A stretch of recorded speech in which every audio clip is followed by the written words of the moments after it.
السلام عليكم ورحمة الله تعالى وبركاته. أعوذ بالله من الشيطان الرجيم. بسم الله الرحمن الرحيم. 5 நிமிட மதரசா குர்ஆன் ஹதீஸின் ஒளியில் ஒன்றாவது தலைப்பு இஸ்லாமிய வரலாறு. உஸ்மான் இப்னு மவ்ஊன் ரலியல்லாஹு என்ற அழகிய சஹாபியை பற்றி. உஸ்மான் இப்னு மவ்ஊன் ரலியல்லாஹு அவர்கள் குறைசி வம்சத்தை சார்ந்தவர்கள். 13 நபர்களே முஸ்லீம்களாக இருந்த நிலையில் இவரும் இவர் மகனும் முஸ்லீமாக ஆகினார்கள். அல்லாஹ் பாருங்கள், முதல் 13 நபர் தான் முஸ்லீமாக இருக்காங்க. அப்போ தான் இஸ்லாம் நபிசாஸ் அவங்களுக்கு வகி பரவுது. அப்போ இவங்களும் இவங்களுடைய மகன் இஸ்லாம் தழுவுறாங்க. இங்கே இருக்கிறவங்க மட்டும்தான் முஸ்லீம் அப்படின்னு சொன்னால் எவ்வளோ சின்ன கூட்டம். முதல் முறையாக ஹபசாவுக்கு ஹிஜ்ரத் சென்ற 12 ஆண்டுகள் மற்றும் 4 பெண்களை கொண்ட ஒரு குழுவுக்கு இவர்களே தலைவராக இருந்தாங்க. ஹபசா நாட்டுக்கு தன்னுடைய தீனை காப்பாற்றிக் கொள்வதற்காக ஹிஜ்ரத் செய்யும்போது அந்த குழுவில் இவங்களும் இருக்காங்க. 3 மாதங்களுக்கு பிறகு மக்கத்து குறைசியர் நபிகளாரையும் முஸ்லீம்களையும் எதிர்ப்பதை கைவிட்டு விட்டனர் என்ற செய்தியை கேள்விப்பட்டு மக்காவுக்கு புறப்பட்டு வந்தார்கள். மக்காவுக்கு சமீபமாக வந்த போதுதான் தமக்கு கிடைத்த செய்தி பொய் என்பதை உணர்ந்தார். பிறகு வலீத் இப்னு முகைரா என்பவரின் வீட்டில் அடைக்கலமானார்கள். கொஞ்ச நாட்களுக்கு பிறகு ஹரம் ஷரீஃபில் சென்று அங்கே நின்று கொண்டு வலீத் அவர்களின் பாதுகாப்பிலிருந்து வெளியேறி நான் அல்லாவின் பாதுகாப்பில் வருகிறேன் என அறிவித்தார். 2வது முறையாக ஹபசாவுக்கு ஹிஜ்ரத் சென்ற 83 ஆண்கள் மற்றும் 20 பெண்கள் கொண்ட குழுவுக்கும் இவர்களே தலைவராவார்கள். 5 ஆண்டுகள் ஹபசாவில் இருந்துவிட்டு நபிகளார் மதினாவுக்கு ஹிஜ்ரத் சென்ற செய்தி அறிந்து தமது வம்சத்தாருடன் மக்கா சில நாட்கள் அங்கிருந்து விட்டு பிறகு மதினா சென்று அப்துல்லாஹ் இப்னு சல்ஹா இஸ்லான் என்பவரின் வீட்டில் தங்கினார்கள். நபிகளார் இவரை அபுல் ஹதீம் இப்னு தைஹான் என்னும் அன்சாரி தோழரின் சகோதரராக ஆக்கினார்கள். பத்ர் போரில் கலந்து கொண்டு வீடு திரும்பியவர்கள் நோயுற்று ஹிஜ்ரி 2ஆம் ஆண்டு காலமானார்கள். நபிகளார் இவர் நெற்றியில் முத்தமிட்டு கரைபடியாத நிலையில் இவ்வுலகிருந்து சென்றிருக்கிறீர்கள் என்று கூறினார்கள். ஜன்னத்துல் பக்கி என்னும் இடத்தில் அடக்கம் செய்யப்பட்ட முதல் சஹாபி இவர்களாவார்கள். சுப்ஹானல்லாஹ். நபிசாசலத்துடைய முத்தம், நபிசாச சொன்ன வார்த்தையை பாருங்கள், கரைபடியாத நிலையில் இவ்வுலகத்தை விட்டு நீங்கள் சென்றிருக்கீங்க என்று சொல்கிறாங்க. நமக்கெல்லாம் அல்லாஹ் இந்த பாக்கியத்தை நசீபாக்கணும். கரைபடியாதுன்னா உள்ளத்தில் யாரை பற்றி யாருக்கும் எந்த துரோகம் வஞ்சகம் எதுவும் இல்லாமல் அல்லாவுக்காக மட்டும் வாழ்ந்து மரணிக்கிறது. இன்ஷா அந்த பாக்கியத்தை நசீபை நம்ம நேருக்கு தருவோம். நான் இன்ஷா இந்த சஹாபிலாம் நபிசாசலத்தோட மறுமையில் அங்கே போய் அவங்களுடைய ரொம்ப நெருக்கத்தில் இருப்பாங்க. மறுமையில் அல்லாஹ் இவங்களோட நம்மளை அல்லாஹ் ஆக்கி வைக்கணும் இன்ஷா அல்லாஹ். 2வது தலைப்பு அல்லாஹ்வின் ஆற்றல். சந்திரன் அல்லாஹ்வின் நத்தாட்சி. அல்லாஹ் தஆலா தனது வல்லமையினால் நிலவை படைத்து அதை தனது ஏற்பாட்டின்படி தோன்றவும் மறையவும் நியதியை அமைத்துள்ளான். சில வேளை மெல்லியதாகவும் சில வேளை தடிப்புமாகவும் சில வேளை முழு நிலவாகவும் காட்சியளிக்கிறது. மாதத்தின் ஆரம்பத்தில் மேற்கில் தோன்றுகிறது. லட்சக்கணக்கான ஆண்டுகளாக அது இவ்வாறே தோன்றி மறைகிறது. இதுவரைக்கும் திசை மாறி தோன்றியதும் இல்லை, மாதந்தோறும் தோன்றாமல் இருந்ததும் இல்லை. இவ்வாறாக எல்லாவற்றையும் முறைப்படுத்தியுள்ள அல்லாஹ் பெரும் ஆற்றல் உள்ளவதானே. 3வது தலைப்பு ஒரு ஃபர்லை பற்றி. ஹஜ்ஜு யாருக்கு கடமை? அல்லாஹ் கூறுகிறான், இன்னும் எவர்கள் பைத்துல்லாஹ் வரை யாத்திரை செல்ல சக்தி பெற்றவர்களாக இருக்கிறார்களோ அத்தகையவர்கள் மீது அல்லாஹுக்காக அந்த ஆலயத்தை ஹஜ்ஜு செய்வது கடமையாகும் என சூரா ஆல இம்ரானிலே அல்லாஹ் கட்டளையிடுகின்றான். 4வது தலைப்பு ஒரு சுன்னத்தை பற்றி. 4 விஷயங்கள் நபிமார்களின் சுன்னத்.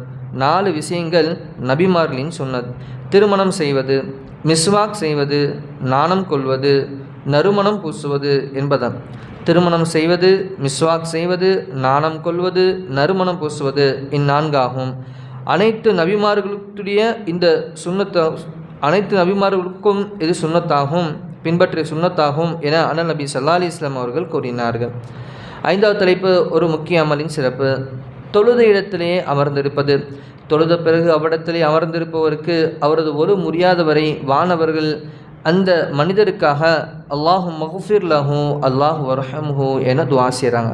யா அல்லாஹ் இவரை மன்னிச்சிரு, யா அல்லாஹ் இவர் மீது கருணை காட்டு என்பதாக தொழுத மனிதர் அந்த இடத்துல முடியாமல் உட்கார்ந்துருக்க வரைக்கும் அல்லாஹ் அவர்களுக்காக வானவர்கள் துஆ செய்கிறாங்க. 6வது தலைப்பு ஒரு பாவத்தை பற்றி. வசதி இருந்தும் ஹஜ்ஜு செய்யாமை.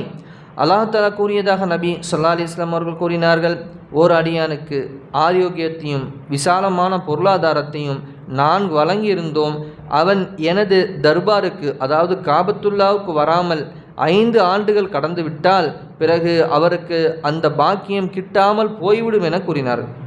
ஒருவேளை செல்வ நிலை அடைஞ்சு அங்கே போகிறதுக்கு வசதி இருந்தும் யார் ஹஜ்ஜு செய்யலையோ அல்லாஹ் 5 ஆண்டு பார்ப்பான், அதுக்கப்புறம் அந்த பாக்கியம் அவருக்கு போய்விடும். அபு சயீதுல் குத்ரி ரலியல்லாஹு அவர்கள் அறிவித்ததாக ஸஹீஹ் இப்னு ஹிப்பானில் பதிவு செய்யப்படுகிறது. 7வது தலைப்பு உலகத்தை பற்றி. 2 வகை பேராசைக்காரர்கள். 2 வகையினரின் தாகம் ஒருபோதும் தணிவதில்லை.